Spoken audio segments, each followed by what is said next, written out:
todos listos para abrir a Ageo capítulo 1. Hoy vamos a continuar estudiando el libro de Esdras, pero también vamos a leer un poco del profeta Ageo para entender bien qué es lo que estaba sucediendo en Esdras. Y ahí van a ver por qué. Hay dos cosas que quiero que veamos hoy como iglesia, escuchar nosotros como iglesia. Quiero que veamos cómo Dios provee a la fraternidad cristiana para mantenernos firmes en nuestra relación con Cristo. Entonces, quiero que veamos cómo Dios provee a la fraternidad cristiana para mantenernos firmes en nuestra relación con Él. Y 2, quiero que veamos cómo Dios provee lo necesario para que su iglesia complete su misión, aún en medio de la oposición. 2, Dios provee lo necesario para que su iglesia cumpla con su misión, aún en medio de oposición. Ok, solo para repasar un poco, ver los antecedentes, lo que hemos visto ya en Esdras. Vimos las semanas pasadas que el remanente de judíos, o sea, un grupo pequeño, un restante de judíos, volvió a Jerusalén y logró construir el altar para hacer los sacrificios, y logró echar los cimientos del templo. Pero eso es todo. No se ha logrado nada más. Se ha construido el altar y se han echado los cimientos de la fundación. O sea que todavía falta todo el templo. El templo no se ha construido. Pero vimos que ya después de que lograron echar los cimientos y terminar de echar los cimientos del templo, tuvieron que enfrentar bastante oposición. De hecho, la oposición fue tan fuerte que de hecho se dejaron de construir, se detuvieron completamente y así lo dejaron. Y dice la palabra que la reconstrucción se detuvo hasta el segundo año del reinado del rey Darío. O sea que estamos hablando, después de la oposición, todo el reinado restante del rey Ciro no construyeron, y no comenzaron hasta el segundo año del rey Darío. Estamos hablando de una pausa de casi 18 años. 18 años se detuvieron por esa oposición que tuvieron que enfrentar. Entonces leamos Esdras. Comencemos desde el capítulo 4, versículo 24, para ver qué es lo que pasó. Esdras capítulo 4, versículo 24. Dice la palabra: Entonces cesó la obra en la casa de Dios que estaba en Jerusalén y quedó suspendida hasta el segundo año del reinado de Darío, rey de Persia. Cuando los profetas Ageo y Zacarías, hijo de Ido, profetizaron a los judíos que estaban en Judá y en Jerusalén, en el nombre del Dios de Israel que estaba sobre ellos, Zorobabel, hijo de Salatiel, y Jesúa, hijo de Josadac, se levantaron entonces y comenzaron a reedificar la casa de Dios en Jerusalén. Y los profetas de Dios estaban con ellos, apoyándolos. La reconstrucción del templo se había detenido completamente por la oposición que estaban enfrentando. Y la oposición, si se acuerdan, estaba viniendo de los pueblos vecinos, del norte, de al lado. Pero quiero que veamos que el problema no solo fue la oposición de los pueblos vecinos.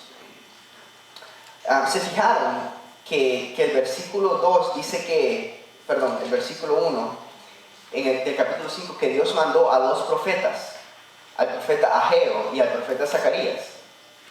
Bueno, esos son dos profetas que de hecho tenemos libros de esos profetas. Entonces vayamos a Ageo, capítulo 1. Y quiero que leamos y veamos qué es lo que estaba sucediendo. Dios manda al profeta Ageo para hablarle al pueblo de Israel porque se habían detenido. Dice la palabra: el año segundo del rey Darío, o sea, el año en que volvieron a comenzar. Vamos a ver por qué comenzaron nuevamente la reconstrucción. En el año segundo del rey Darío, en el mes sexto, el día primero del mes, vino la palabra del Señor por medio del profeta Ageo a Zorobabel, hijo de Salatiel, gobernador de Judá, y al sumo sacerdote Josué, hijo de Josadac, diciendo: así dice el Señor de los ejércitos. Este pueblo dice: no ha llegado el tiempo de que la casa del Señor sea reedificada. Entonces vino la palabra del Señor por medio del profeta Ageo, diciendo: ¿es acaso tiempo para que ustedes habiten en sus casas artesonadas mientras esta casa está desolada? Ahora pues, así dice el Señor de los ejércitos: consideren bien sus caminos. Siembran mucho, pero recogen poco. Comen, pero no hay suficiente para que se sacien. Beben, pero no hay suficiente para que se embriaguen. Se visten, pero nadie se calienta. Y el que recibe salario en bolsa rota. Así dice el Señor de los ejércitos: consideren bien sus caminos. Suban al monte, traigan madera y reedifiquen el templo, para que me agrade de él y yo sea glorificado, dice el Señor. Esperan mucho, pero he aquí, hay poco. Y lo que traen a la casa, yo lo aviento. ¿Por qué? Declara el Señor de los ejércitos. Por causa de mi casa que está desolada, mientras cada uno de ustedes corre a su casa. Por tanto, por causa suya, los cielos han retenido su rocío y la tierra ha retenido su fruto. Y llamé a la sequía sobre la tierra, sobre los montes, sobre el trigo, sobre el mosto, sobre el aceite, sobre lo que produce la tierra, sobre los hombres, sobre el ganado y sobre todo el trabajo de su mano. Y Zorobabel, hijo de Salatiel, el sumo sacerdote Josué, hijo de Josadac, y todo el remanente del pueblo, obedecieron la voz del Señor su Dios, y las palabras del profeta Ageo, como el Señor su Dios le había mandado. Y temió el pueblo delante del Señor. Entonces Ageo, mensajero del Señor, por mandato del Señor, habló al pueblo diciendo: yo estoy con ustedes, declara el Señor. Y despertó el Señor el espíritu de Zorobabel, hijo de Salatiel, gobernador de Judá, y el espíritu del sumo sacerdote Josué, hijo de Josadac, y el espíritu de todo el remanente del pueblo, y vinieron y comenzaron la obra en la casa del Señor de los ejércitos, su Dios. Entonces, solo para resumir un poco lo que acabamos de leer en Ageo, el pueblo de Dios se había vuelto cómodo. El problema no solo fue que había oposición. Sí, ciertamente, enfrentaron oposición, los pueblos vecinos llegaron, detuvieron el trabajo, pero se volvieron cómodos.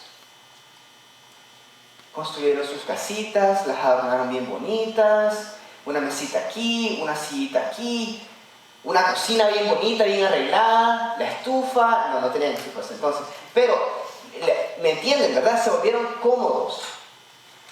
Y 18 años después, miren la paciencia del Señor, 18 años después, Dios manda al profeta Ageo. Y por medio del profeta Ageo manda a decir: ¿cómo es posible que ustedes estén cómodos en sus casas y mi casa, el templo, está desolado? Recuerden lo que significa el templo. El templo es donde está la gloria del Señor, donde el pueblo puede ir a adorar al Señor, a encontrarse con el Señor, a estar cercanos al Señor. Y ellos prefirieron adornar sus casitas bien bonitas, pintarlas, y dejaron el templo olvidado por 18 años hasta que Dios mandó al profeta Ageo. Dice: ustedes están cómodos en sus casas. Dicen: debe ser que no es tiempo de reconstruir el templo. Debe ser que no es tiempo de trabajar en todo esto. Y el Señor dice: ¿cómo pueden decir eso? ¿No se dan cuenta que los he dejado de bendecir? ¿No se dan cuenta que les he mandado sequías? Que aunque trabajan, no les cae nada en el bolsillo. Les cae el dinero y ahí nomasito se desaparece. Les llega la comida y no los llena. Les llega la bebida y no los sacia. No les quita la sed. Dios dejó de bendecirlos para despertarlos. Pero aún así nada cambió. Nada había cambiado y por eso mandó al profeta Ageo. El pueblo se había vuelto cómodo y se olvidaron de la reconstrucción del templo. Se olvidaron de su misión. ¿Cuál fue el motivo por el que regresaron? Era para reconstruir el templo, para comenzar a adorar a Dios de manera a como Él lo había dicho en su palabra nuevamente. La restauración de su relación con Dios se había estancado porque se volvieron cómodos.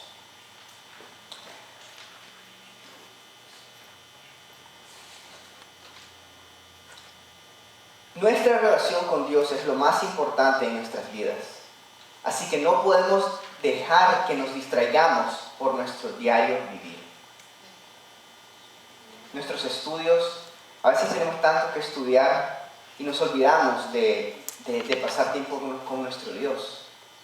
Nuestro trabajo, nos dedicamos tanto tiempo a nuestro trabajo y dejamos olvidada nuestra relación con el Señor. Y no solo estoy hablando de no venir los domingos, porque sí, a veces por el trabajo no venimos los domingos, pero la relación con nuestro Señor no es solo una relación dominguera. Estamos hablando de una relación en toda la semana. Estamos dejando que nuestros estudios o que nuestro trabajo nos distraigan y nos olvidamos completamente de nuestra relación con nuestro Señor. Nuestros amigos, pasar tiempo con nuestros amigos, alegre, nada de eso es malo, pero nos están distrayendo de nuestra relación con el Señor. Nos están empujando hacia el Señor o nos están alejando del Señor. Nuestros pasatiempos, nuestros hobbies. Pasamos tanto tiempo viendo o jugando fútbol que nos olvidamos de nuestra relación con el Señor. No sé qué otros pasatiempos tenemos aquí los hispanos, más que nada es el fútbol. Pero ya. Esto es muy importante. Estamos dejándonos distraer por actividades de la iglesia. Uno piensa que por estar haciendo cosas para el Señor en la iglesia, que todo está bien, pero no. Es posible que estemos dedicando tanto tiempo a actividades de la iglesia que nos olvidamos de realmente pasar tiempo con el Señor de la iglesia, con el Dios de la iglesia. Es fácil llenar su vida y estar ocupados. Y es igual de fácil perder de vista que estamos dejando olvidados a nuestro Dios. Estar ocupados en la iglesia no necesariamente significa que estamos bien con nuestro Dios.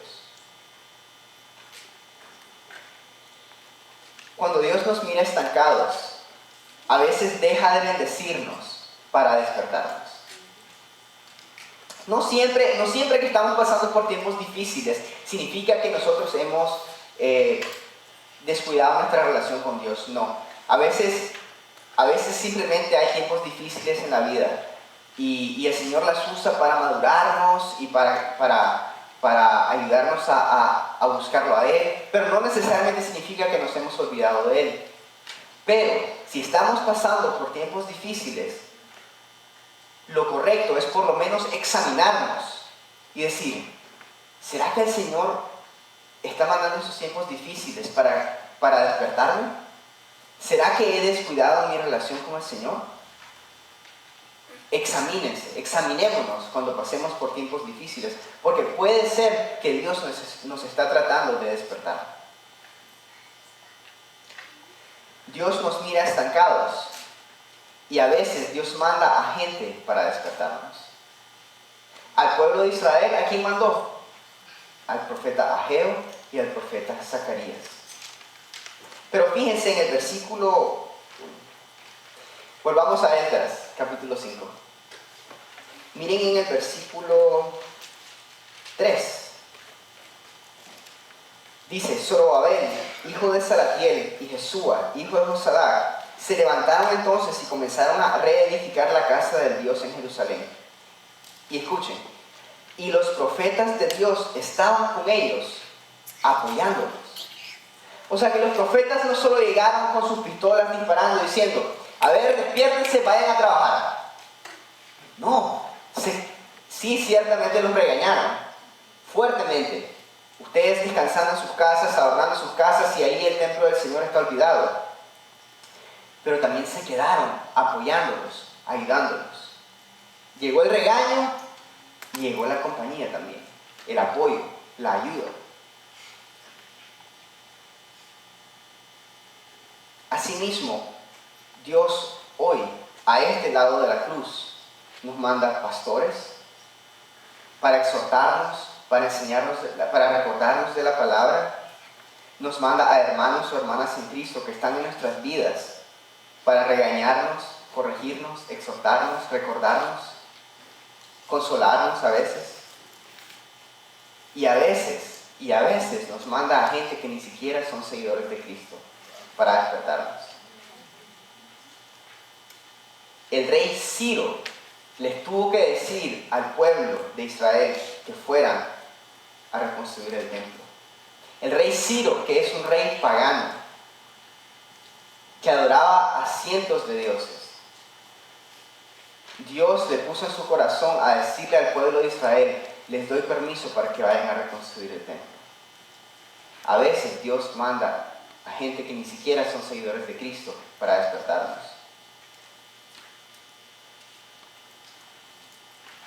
Aquí hay una segunda lección. La fraternidad cristiana es indispensable para mantenernos firmes en Cristo. Hay algunos cristianos que realmente piensan que pueden caminar con el Señor solos. Dicen: no necesito llegar al domingo, yo puedo leer mi Biblia aquí en mi casita, con mi cafecito, mis galletitas. No necesito al pueblo del Señor. Son un montón de hipócritas. Igual no hacen caso. Igual no hacen lo que deben de hacer. ¿Para qué los necesito a ellos? Si nosotros no estamos en comunión cristiana, hay tantos mandamientos del Señor que no podemos obedecer. Hay mandamientos del Señor que nos dicen: corríjanse. ¿Cómo se van a corregir si no están alrededor de cristianos? Dice: exhórtense. ¿Cómo se van a exhortar los unos a los otros si no están alrededor de comunidad cristiana? Consuélense. ¿Cómo van a hacer eso si no estamos alrededor de cristianos? Ayúdense. Ámense. ¿Cómo podemos obedecer todos esos mandamientos si no estamos en comunidad cristiana? Y ahora nosotros que estamos en una comunidad cristiana, no fallemos en obedecer esos mandamientos, en apoyarnos, en ayudarnos, en amarnos, mostrar real amor bíblico. No estamos hablando de un amor de sentimientos, sino un amor sacrificial, el amor sacrificial al que nos llama el Señor. Necesitamos de la comunidad cristiana. Estaremos llenos de pecadores, la iglesia estará llena de pecadores que fallan 1001 vez, ¿cierto? Eso no hay que negarlo. Ninguno de ustedes ni yo somos perfectos. Vamos a fallar, fallamos, pero luchemos para amarnos los unos a los otros, para ayudarnos los unos a los otros. Nos necesitamos los unos a los otros. Los profetas no solo llegaron a regañar, sino que se quedaron para apoyar. El caminar con Cristo está lleno de altos y bajos. Tiempos alegres, tiempos tristes, tiempos de rebosar, tiempos de necesidad, tiempos buenos y tiempos con problemas. Y en los momentos bajos necesitamos a nuestra familia en Cristo, para ayudarnos a seguir adelante en nuestro caminar con Cristo. No cuesta mucho desanimarse. No cuesta mucho entristecerse, no cuesta mucho cansarse. Eso puede llegar muy fácilmente. Quiero que escuchen lo que dice Hechos capítulo 2. Esto fue después de que Pedro dio su primer sermón, su primera predicación después de que bajó el Espíritu Santo prometido. Predicó a una multitud de miles de gente. Y todos los que creyeron y se volvieron parte de la comunidad cristiana, eso es lo que estaban haciendo. Escuchen. Entonces los que habían recibido su palabra fueron bautizados y se añadieron aquel día como 3000 almas. Y se dedicaban continuamente a la enseñanza de los apóstoles, a la comunión, al partimiento del pan y a la oración. Sobrevino temor a toda persona, y muchos prodigios y señales eran hechas por los apóstoles. Todos los que habían creído estaban juntos y tenían todas las cosas en común. Vendían todas sus propiedades y sus bienes y los compartían con todos, según la necesidad de cada uno. Día tras día continuaban unánimes en el templo y partiendo el pan en los hogares, comían juntos con alegría y sencillez de corazón, alabando a Dios y hallando favor con todo el pueblo. Y el Señor añadía cada día al número de ellos los que iban siendo salvos. ¿Escucharon eso? El amor, eso es amor sacrificial. Ese es el amor bíblico al que nos llama Dios en la iglesia. Esta gente estaba vendiendo sus propiedades para asegurarse de que no hubiera nadie con necesidad en la iglesia. Eso es sacrificio. Estaban dando todo lo necesario para asegurarse de que no hubiera nadie con necesidad en la iglesia.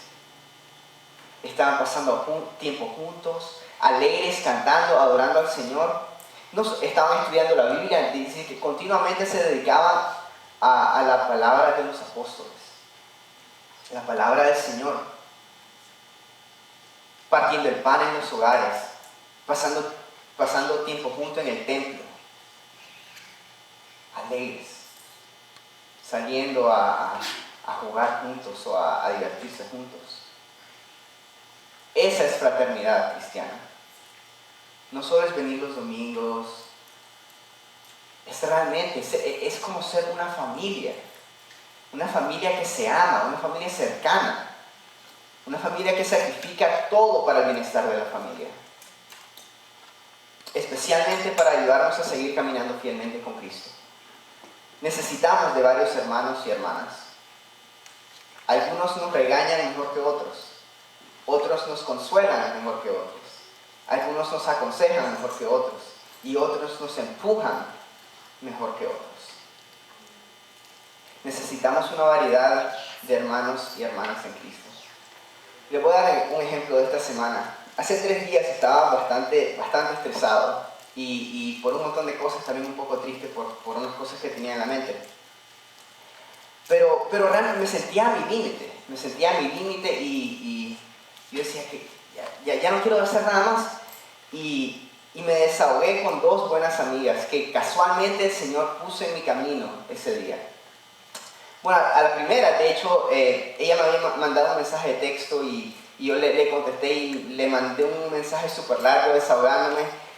Y inmediatamente después de que mandé ese mensaje de texto, había otra amiga que se apareció y en persona me preguntó que cómo estaba. Entonces, también le conté a ella. Entonces, al mismo tiempo tenía estas 2 amigas diciéndome cosas. La primera, a la que le mandé el mensaje de texto, la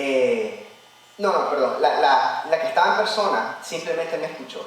Dejó que me desahogara, estuvo ahí escuchándome simplemente y no me dijo mucho, solo me escuchó. La otra, a la que le mandé el mensaje, me dio una regañada. Me mandó un mensaje de texto y me regañó. Prácticamente me dijo, deja de sentir lástima por ti mismo y ve a trabajar, ve a hacer lo que tienes que hacer. Me regañó tan fuerte que me dio risa y me puso de bastante buen humor la regañada que me pegó. Pero necesitaba las 2 cosas. Necesitaba a alguien que simplemente me escuchara y dejara que me desahogara, y necesitaba que la otra me diera una regañada para despertarme. Amén. Porque realmente, sí, en realidad estaba siendo tonto en ese momento y necesitaba que alguien me despertara. Por eso es lo que necesitamos. Necesitamos una variedad de hermanos y hermanas en Cristo alrededor de nuestra vida para que tengamos lo que necesitamos para seguir adelante en el caminar con nuestro Señor. Amén.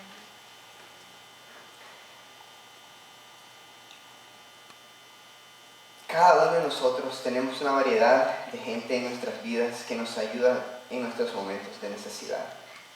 Y digo variedad porque necesitamos a una variedad. Por eso el Señor da su cuerpo, su iglesia.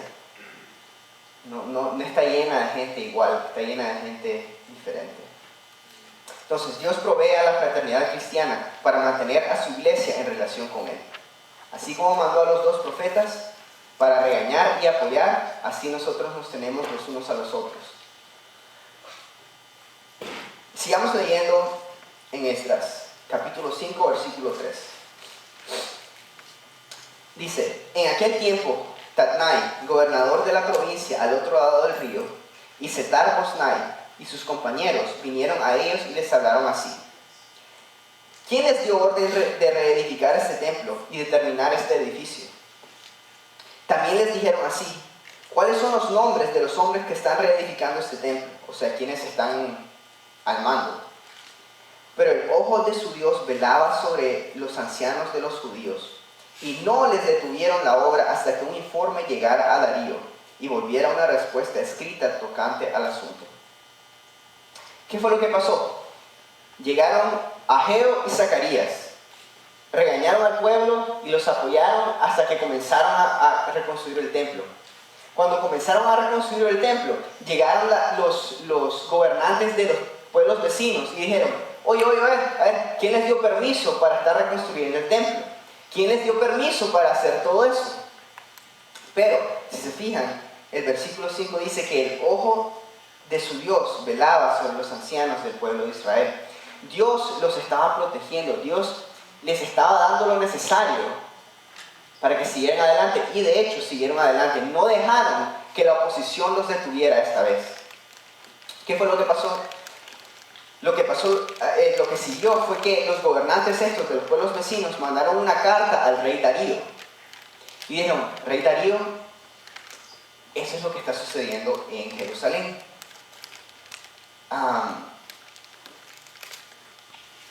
El pueblo de Israel está reconstruyendo el templo. Que yo sepa, que nosotros sepamos, ellos no tienen permiso. Pero ellos están diciendo que el rey Ciro les dio permiso para regresar y reconstruir.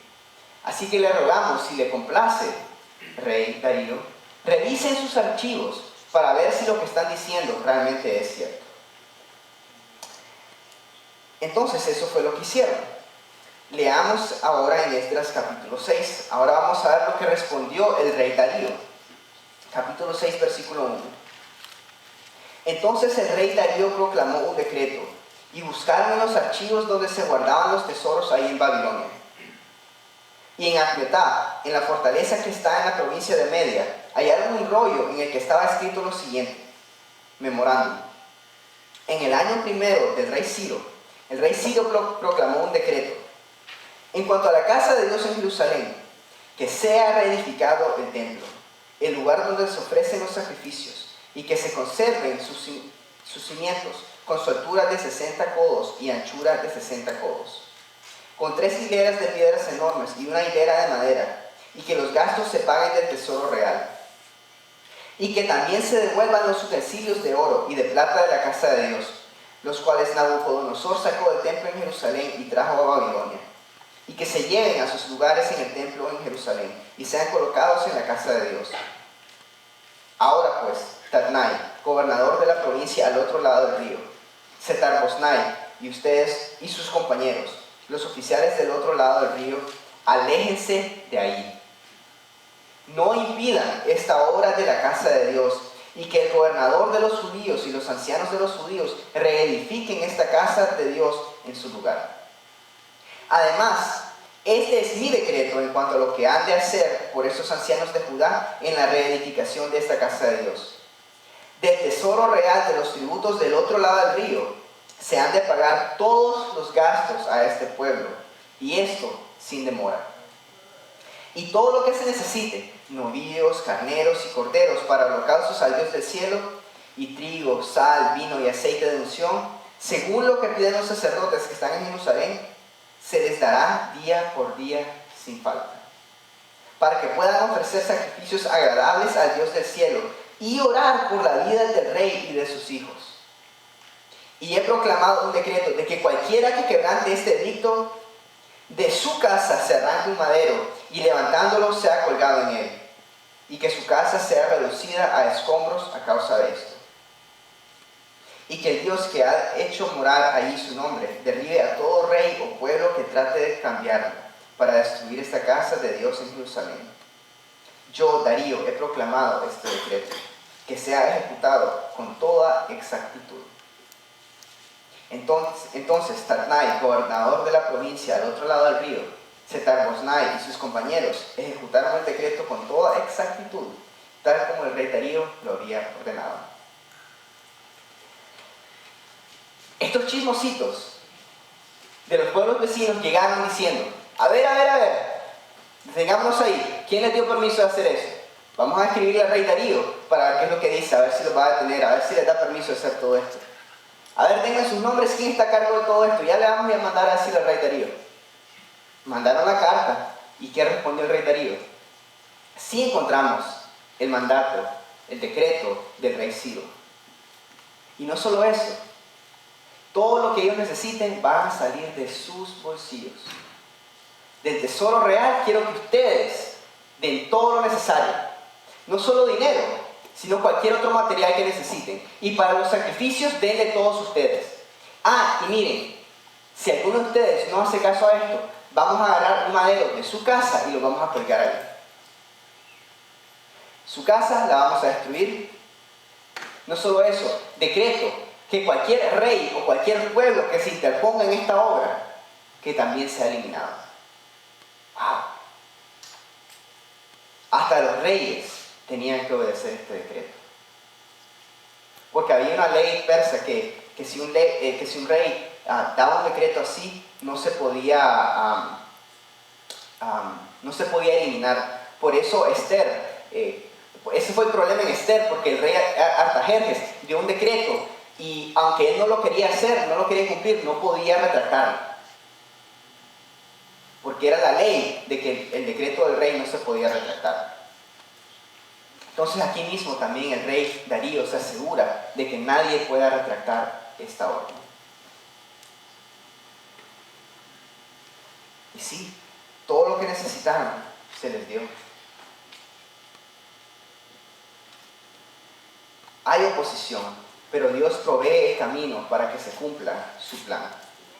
Se deshacen de la oposición, dice no van a interferir, provee los recursos financieros, que se pague del tesoro real, y el rey dio su apoyo completo. Dios está en control de todo, y Él mantendrá la relación con su pueblo y hará que se cumpla su misión. Dios estaba determinado a que la relación entre Él y su pueblo se iba a restaurar, porque recuerden, ese es el significado de la restauración del templo. Es la restauración de la relación de Dios y su pueblo. Y no permitió que nada se interpusiera en cumplir esta misión. Dios es igual hoy con su iglesia. Hablando de la declaración de Pedro, Jesús dice en Mateo 18, sobre esta roca edificaré mi iglesia, y las puertas del Hades no prevalecerán contra ella. Ni la muerte misma se puede interponer entre la misión que Dios le ha dado a su pueblo. Nada puede detener la misión que Dios le ha dado a su pueblo. ¿Y cuál es nuestra misión?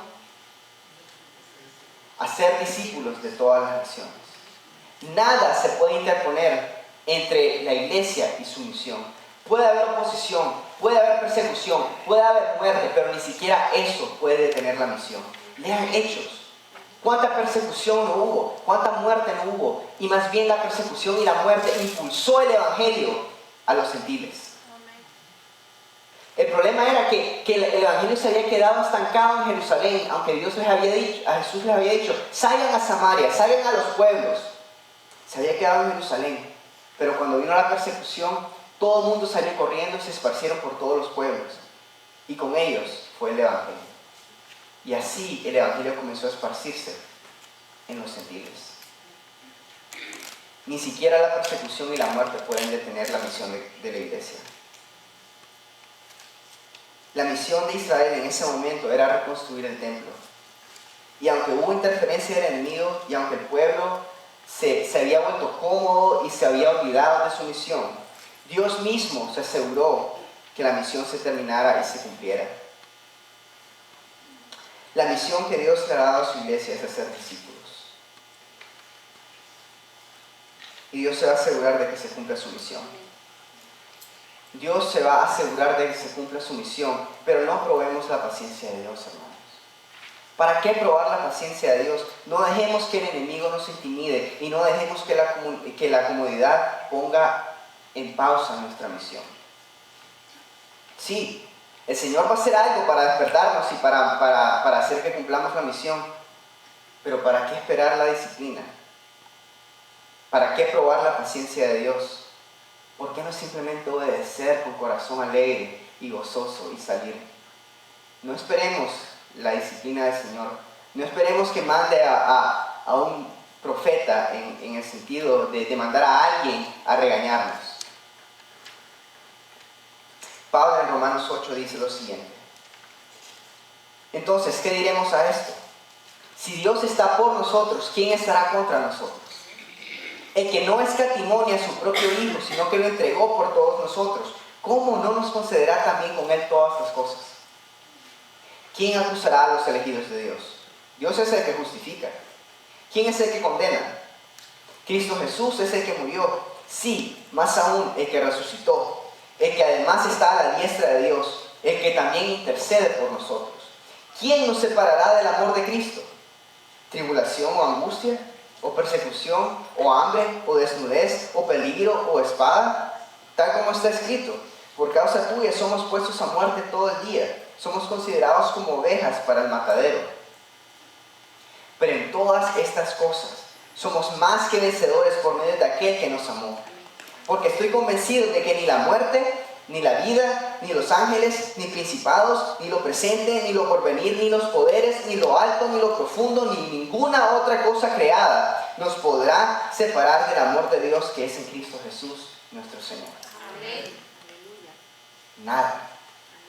Nada nos puede separar de Cristo.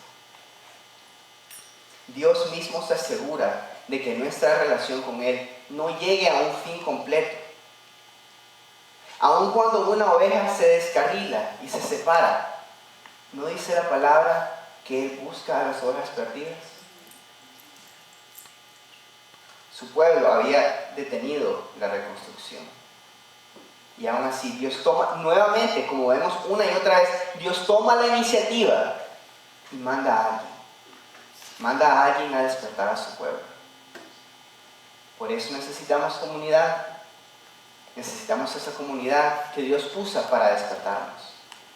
Aun cuando nos estamos descarrilando, yendo por el mal camino, Dios manda a su gente. Si alguien es realmente un seguidor de Cristo, un creyente genuino, Dios se asegura de que esa relación con Él no llegue a un fin completo. Pero no probemos la misericordia de Dios. Cuando algo esté afectando nuestra relación con Dios, busquemos la presencia de Cristo. Busquemos la presencia de Cristo y busquemos cómo restaurar nuestra relación con Él. Sí, ciertamente, Dios toma la iniciativa y Él hace todo lo que es necesario. Pero nosotros tenemos nuestra responsabilidad también. ¿Para qué esperar la disciplina del Señor? ¿Para qué probar su misericordia? Busquémoslo nosotros a Él. Mientras la banda va a subir, quiero que pasemos un tiempo en oración y confesión. Cada uno de ustedes, pongámonos de pie e individualmente oremos.